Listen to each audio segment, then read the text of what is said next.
So thank you again, everyone, for being here. Um, I wanted to talk about the idea of the Bodhisattva. It's something that's come up, I don't know why, a number of times this week. I don't know, I think I was reading about it, and then I actually saw a few things that referenced it. And so, you know, I thought it's something I wanted to look into, and it's often thought of as a strictly Mahayana idea, and I think you all are familiar with the different schools of Buddhism. There's the Theravada, the lineage of the elders, and then the later movement of Buddhism throughout Tibet and into China, Korea, and Japan is considered Mahayana, a different school with different texts. And oftentimes the Bodhisattva is thought of a strictly Mahayana idea, but there was an idea of the Bodhisattva in Theravada practice. And in fact, the Buddha called himself a Bodhisattva a number of times. And in that context, it means destined for Buddhahood or Buddha to be.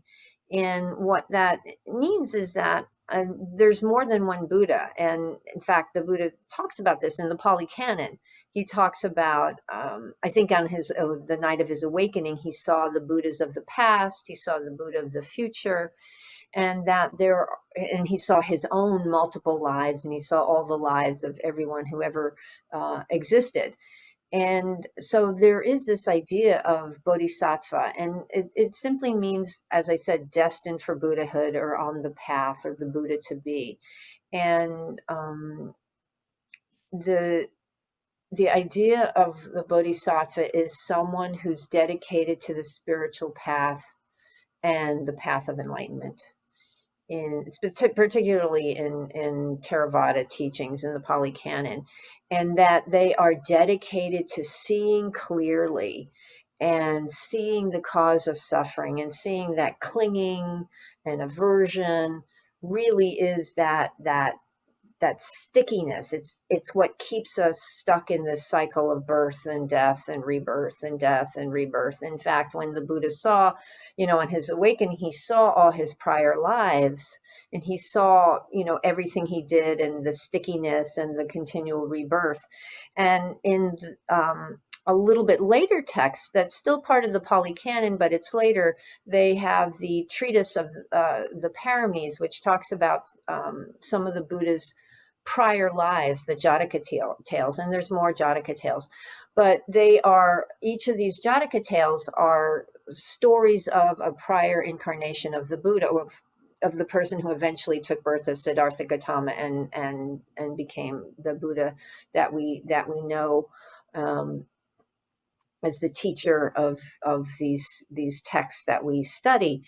And he spent many lifetimes developing different qualities that lead to enlightenment. And that's where the paramis come in, these 10 qualities that are requisite for enlightenment. And I love the teaching of the paramis, and I talk about them quite often. They are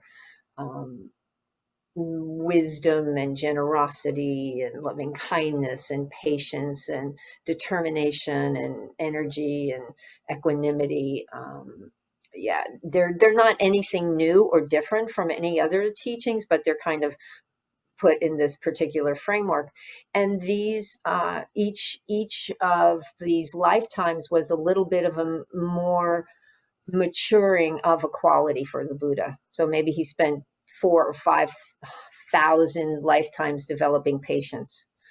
I don't want to scare you, but that was the mythology, that it really took a lot of time, which I think is just a metaphor for saying this is challenging. It's not something we get overnight. And then another path that the bodhisattvas follow is the Eightfold Path. That's the basic, the four noble truths and the Eightfold Path. And this is the path leading to enlightenment. The 4 foundations of mindfulness, the direct path to realization. And it's pretty much in Theravada teaching, it's pretty much the monastics, the monks and the nuns who are on this path, who study deeply and who teach. And teaching is part of their path as well. They teach this thing. They teach this path to others so that they can move into perhaps a path towards enlightenment and Buddhahood. As the Buddhism spread through into Tibet, into China, Korea, and Japan, the idea of the Bodhisattva became more popular, and it kind of morphed and evolved into something that was available to a broader audience. As I said, in Theravada, it was kind of confined to monastics. But in Mahayana, it's available to all beings. And in the Mahayana conversation about Bodhisattva, and this is the one I'm more familiar with, is the Bodhisattva is the one who forgoes their own enlightenment until all beings are liberated. So they are on this path, but their path is to end suffering for all, not just for themselves. And Shantideva wrote this treatise in the 7th century called The Bodhisattva's Guide to Life, and that's the first time the mention of the Bodhisattva, there was the mention of the Bodhisattva vow. And the vow that I'm most familiar with, and you're probably most familiar with, is a Zen version, which is, beings are numberless, I vow to save them. Delusions are inexhaustible, I vow to end them. Dharma gates are boundless, I vow to enter them. Buddha's way is unsurpassable, I vow to become it. So it's almost this impossible task. You know, beings are numberless. There's no end to beings, but I'm going to save them. So it's this really, this I don't know, idealistic, this really altruistic, this practice of generosity, of being willing to work towards ending suffering for all beings. And I think it's a beautiful sentiment, and one that we can reflect on. And even if we don't take a formal bodhisattva vow, which is much more in the Mahayana tradition than Theravada tradition, I think it's simple enough for us to say that being a bodhisattva is simply saying you're going to dedicate your life to living in a certain way. And as I think about my life, I have found that the Eightfold Path and living in this way has had a tremendous impact on how I move through the world. And I am dedicated to continuing this walking in this path. And so I guess if you think about it, if I want to, I could say that I'm on the path of a bodhisattva. And it doesn't land weird. It sounds, you know what, that's really nice, you know? And I think when you do move into this practice, it's not just about not doing things that cause harm, but it's about seeing where harm is caused and working towards ending it. It's not just a passive type of practice, but there's an active, an action component into it. And when you look at the embodiments of the Bodhisattva, you have I can never say the name, Avalokiteshvara, which is the Indian idea of the Bodhisattva, who then which is considered a masculine being, and then when it moves into China and becomes Guanyin and then Kuan Yin, who are feminine images of the Bodhisattva, they are poised to move into action at any moment. Oftentimes you see the statues where they're sitting cross-legged, but one foot is on the one foot is on the ground, ready to jump into action when the need arises. And they talk about Kuan Yin in particular as the embodiment of compassion, and she who hears the cries of the world. And a bodhisattva is someone who helps the world, is dedicated to truth, is dedicated to loving kindness, is dedicated to living this path. And it doesn't have to be a Buddhist practitioner. I think that's the important point too. It can be anyone who is working to help others, who is working towards the good of all, working towards ending greed and hatred and ignorance, ending hate. That's a lot, the Stop Asian Hate. There was a lot of the rally I went to today. There was a lot of talk about this. It's not just stopping hate. That you just don't hurt someone, but what are you going to do to fix the problems? It's not just the passivity. So we can find examples of bodhisattvas everywhere. My first inspiration as a child, beyond TV characters, was Jane Goodall. I read her book In the Shadow of Man, and I just, and I loved what she did. I loved what she had to say. She was very inspirational to me. And I've read a lot of memoirs and a lot of biographies of people who have overcome challenges and worked to help other beings. And I always come away with, if they can do it, I can do it. It's almost like the Buddha, taking refuge in the Buddha and the Triple Gem. If the Buddha could do it, I could do it. The Buddha said, I don't teach this to you. If I didn't think you could do it, I wouldn't ask you to do it. I've done it. You can do it.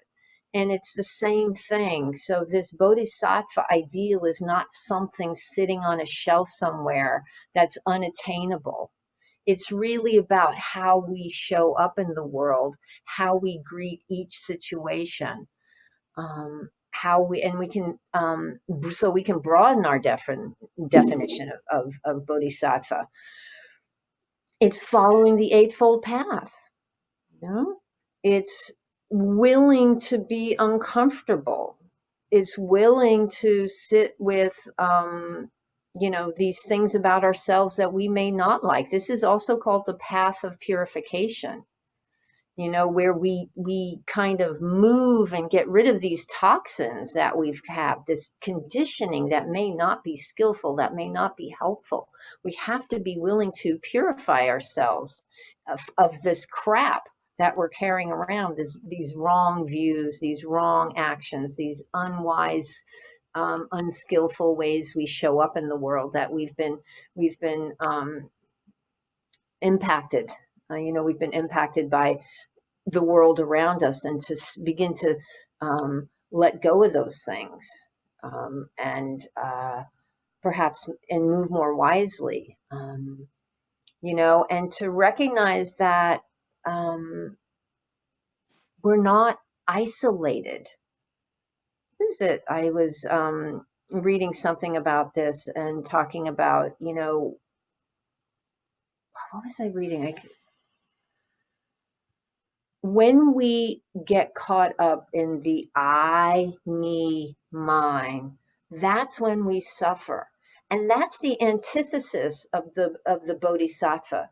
The bodhisattva is not I, me, mine. The bodhisattva is us. I am working, I am committed to the liberation of all beings. That's not, this contracted me.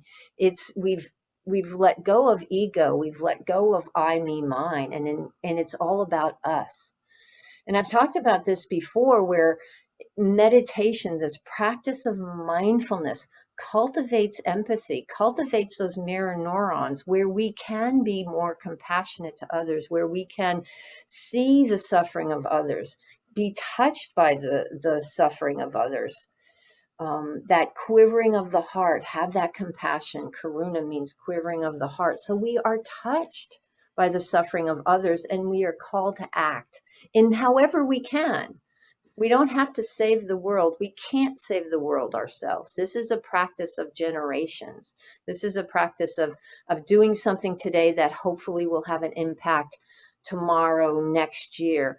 I'm not going to live long enough to see the world be a wonderful, beautiful place. I'm going to die and there's still going to be shit going on. I'm not thinking that anything I can do is going to fix everything. I used to want that. I wish I could solve world hunger. And I always sometimes go, if they asked me, but probably not. I have a couple of good ideas, but I certainly don't have all the answers because I'm just me. So we have to, this path, this practice, this dissolving of self-view and ego, this elimination of us and other is part of this path. And we begin to see each other's humanity. And that's how we move into this path of the Bodhisattva. And it's not a far step from committing to this path of Bodhisattva to committing to a path of social justice and social action. And Diana Winston, who is a wonderful teacher here in Los Angeles, she's the director of the Mindful Awareness Research Center. She gave a talk 20 years ago after 9/11, and a little bit less than 20 years ago. And she talked about how to be a bodhisattva. She said it's a wonderful and useful archetype for our work as socially engaged Buddhists. And it's about ending suffering where you see it. She says it's about choosing to act with as much wisdom and compassion as we possibly can. Again, that's the two wings of awakening they talk about. Wisdom, seeing clearly what's happening, seeing clearly where we're holding on and where the suffering is coming from, and compassion, having that open-heartedness, that willingness to be uncomfortable. That's what vulnerability is, the willingness to be uncomfortable, says Brene Brown, and I really like that definition. So Diana wrote this article, no, she gave a talk, and she said, to be a bodhisattva in today's world, it starts simply like the Eightfold Path starts with. The second factor of the Eightfold Path is intention. Having an intention to choose and act with wisdom and compassion. When we act, to be wise and compassionate, supported by the Eightfold Path, supported by, the paramis. And we have to have a spiritual practice. I couldn't do this without a mindfulness practice because I'd be all over the place. I'd be so caught up in my fear. I wouldn't be able to see fear as fear. I'd be in it. I wouldn't be able to see anger as anger. I'd be in it.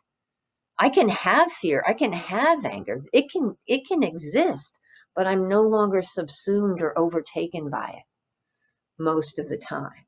Most of the time.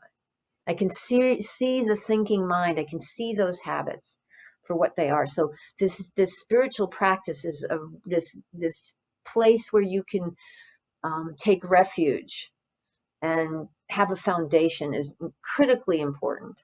Oh yeah, I have some notes on that. Yeah, spiritual practice is something to help us know ourselves. We have to move into this with this idea of non-attachment, to let go of outcomes and expectations. As I said, I'm going to die before this stuff is fixed. There's going to be voter suppression even after I'm dead, I'm sure. But, doesn't mean we don't work towards it. She has a line that's great. We have to think in geologic time. This stuff takes a while.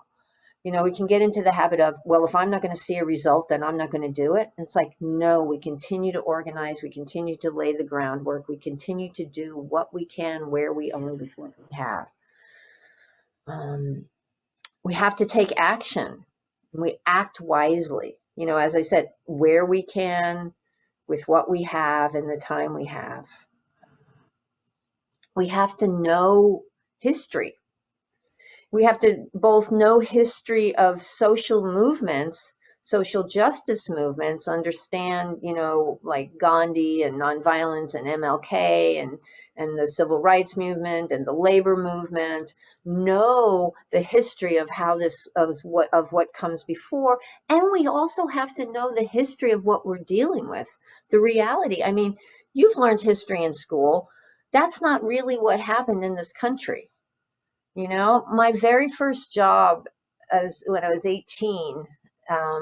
I was in San Jose, and my boss was a woman who spent her number of years as a child in a Japanese internment camp. I had never heard of that until she was talking about it. I was clueless. How come I didn't learn about these things?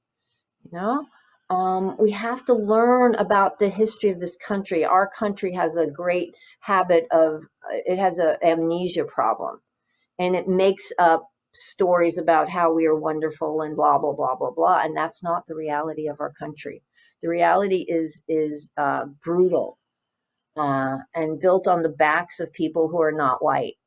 And we have to understand that and see what really happened. I mean, the more I learn about the history of this country, the more invigorated I am to shift whatever I can and how I can. So that's really important too. So know history, be informed, create community or have a community. Find people who are doing the stuff you want to do. Find something meaningful to you, and then seek out your people who are wise, who are skillful. You have spiritual community, Kalyanamita, spiritual friends, and then you have activist friends. You know, I belong to this organization, Clergy and Laity United for Economic Justice, and we do a lot of organizing and actions. And it's, you know, because I want to do it all, but I can't do it all. So you have to, you know, find those spaces that are meaningful to you, and know there's going to be obstacles. There's going to be doubt, self-judgment. You know, it's I'm not ready. I'm not good enough. You know, and it's just we just do what we can. We just do what we can, and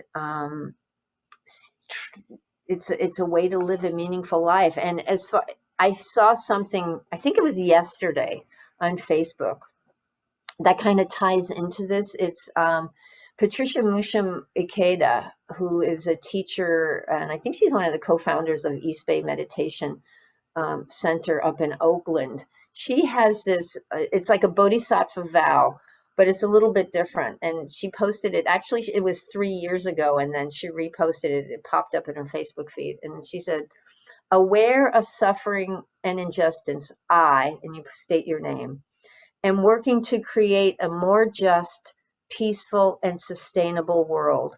I promise, for the benefit of all, to practice self-care, mindfulness, healing, and joy.